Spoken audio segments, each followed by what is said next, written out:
Para muhibbin rahimakumullah, sebuah taat kepada Allah, kita ambil contoh keadaan kita sekarang ini, talabul ilm, menuntut ilmu. Ini ada satu perbuatan taat. Nah, bagusnya menuntut ilmu itu bermacam-macam. Kebaikan menuntut ilmu itu bermacam-macam. Kita diberitahu oleh cahaya, kita diberitahu oleh nur yang dititipkan Allah di dalam diri kita. Apa bagusnya taat? Kita ambil contoh menuntut ilmu. Satu, ridha Allah Ta'ala. Ini kebagusan taat ini, keindahan taat ini yang diperlihatkan oleh cahaya kepada kita, bahwa taat itu pertama, bagusnya taat adalah pihak ridha Allah. Di dalam taat itu ada keridhaan Allah. Keridhaan Allah ini sebenarnya yang kita cari dalam kehidupan ini. Salah satu cara mencari keridhaan Allah adalah taat kepada Allah. Nah, itu diberitahu kita oleh cahaya itu.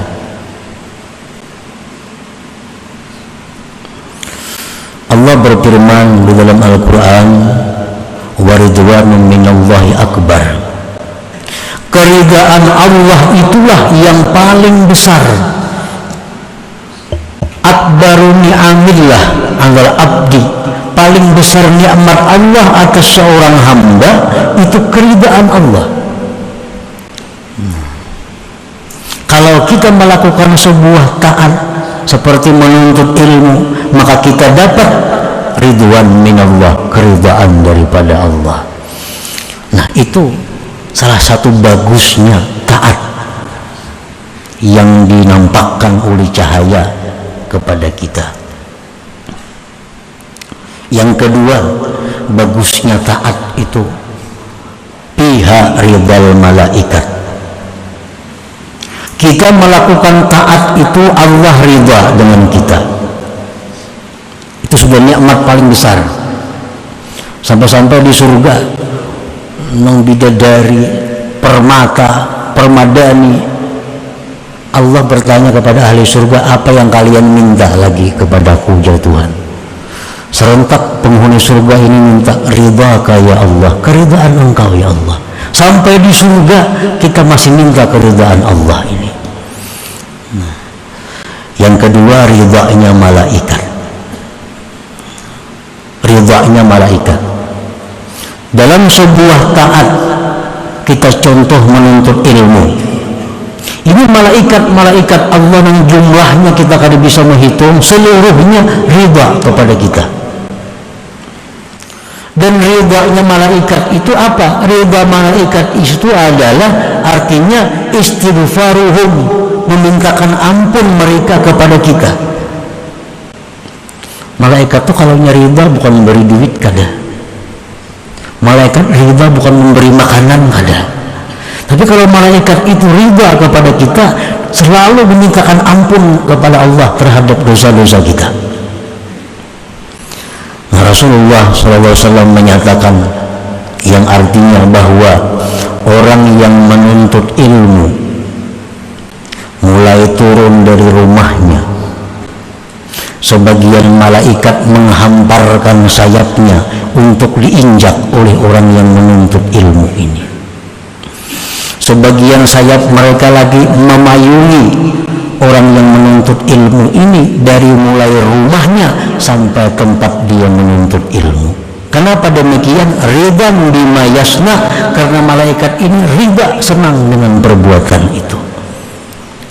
Jadi makin jauh tempat kita menuntut ilmu, makin banyak malaikat yang menaungi kita, makin banyak malaikat yang menghamparkan sayapnya permadani kita berjalan. Dan bukan hanya itu, dalam jumlah yang kita kalau bisa menghitung, mereka itu selalu mengucapkan kepada Allah, Allahumma ghfir li hadzal talib, ya Allah ampuni ini orang yang menuntut ilmu. Makin panjang perjalanan kita, makin banyak doa malaikat kepada kita. Makanya dalam hadis-hadis yang lain, baik perkataan ulama bahwa orang yang menuntut ilmu itu diampuni Allah dosanya.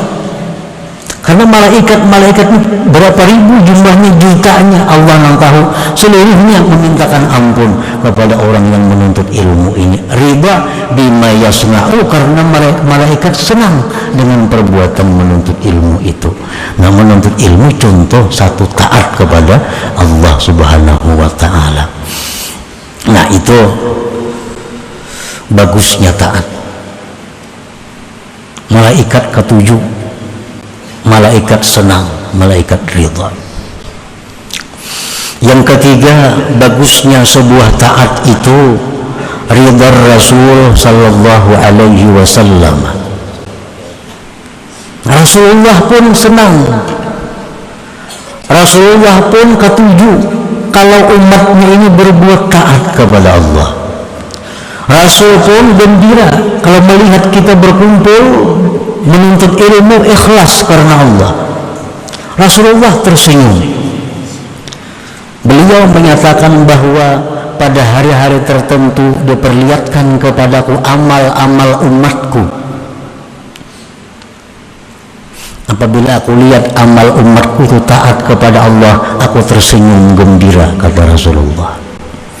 Nah, bila aku lihat amal umatku itu maksiat, aku kecewa dan aku duka cita, aku sedih. Nah, kita berkumpul menuntut ilmu atau beribadah taat lainnya, itu ibrahur Rasul, menyenangkan Rasulullah sallallahu alaihi wasallam. Nah, itu bagusnya taat tadi. Yang keempat, bagusnya sebuah taat itu ada usyukri. Nah, menunaikan syukur. Ini kita diberi Allah kesehatan, diberi Allah kekuatan, diberi Allah penglihatan, diberi Allah pendengaran, diberi Allah kelapangan, diberi Allah keuangan, semuaan bersatu terkumpul pada malam ini. Bukti bahwa kita syukur kepada Allah.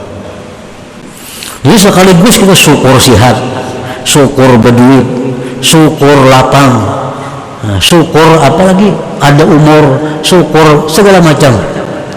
Nah, dengan adanya satu taat, kita menunaikan nikmat Allah, mensyukurinya.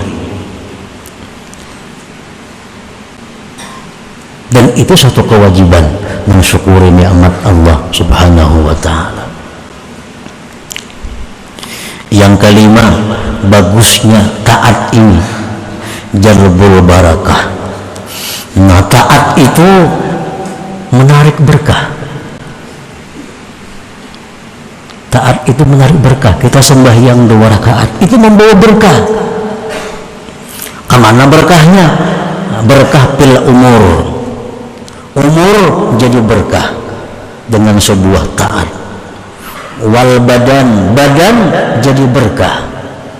Wal ahli, keluarga berkah. Aulad, anak-anak dapat berkahnya. Wal amwal, harta-harta dapat berkahnya. Wa ghairi, dan selainnya, tetangga-tetangga bahkan negara dapat berkahnya karena perbuatan taat kepada Allah itu. Nah, itu bagusnya taat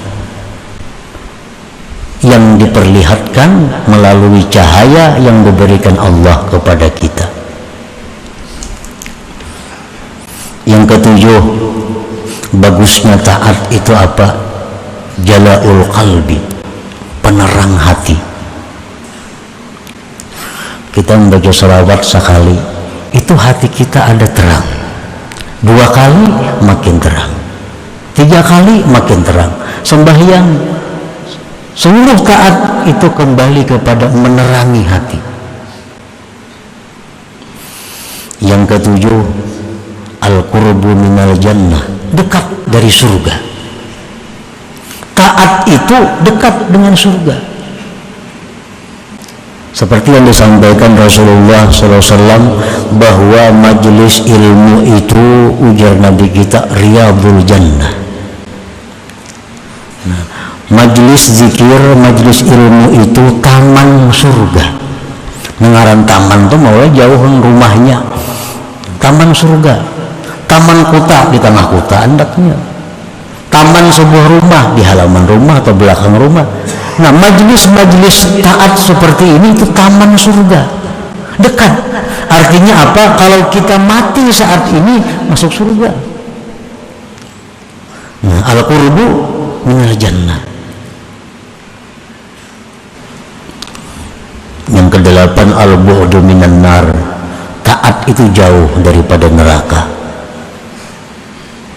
Yang kesembilan, alamatu husnul khatimah.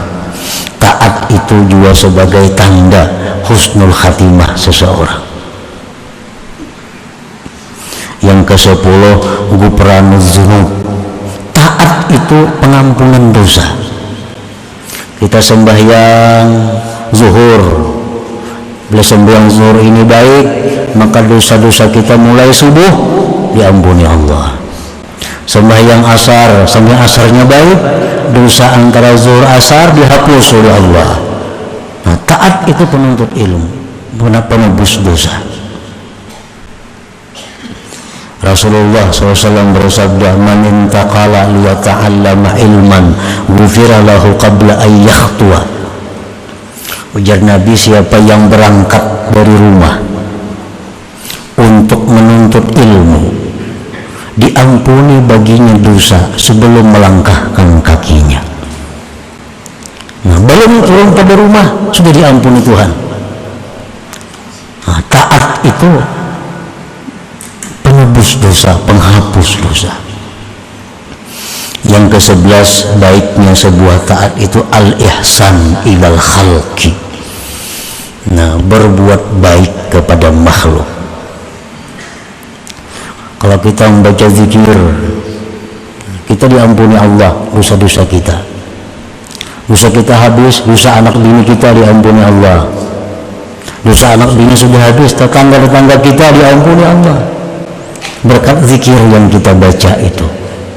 Dan jadi kita taat itu bukan hanya pribadi, tetapi seluruh lingkungan yang berbuat taat itu dapat berkahnya, dapat manfaatnya. Nah, itu husni ta'ah, bagusnya sebuah taat yang dinampakkan oleh cahaya kepada kita. Melihat dah kita, oh, taat ini bagusnya kayak ini, kayak ini, kayak ini. Tinggal mata hati menghukumkan. Nah, kalau mata hati ini normal, mata hati kita berfungsi, pasti memadahkan bagus taat itu.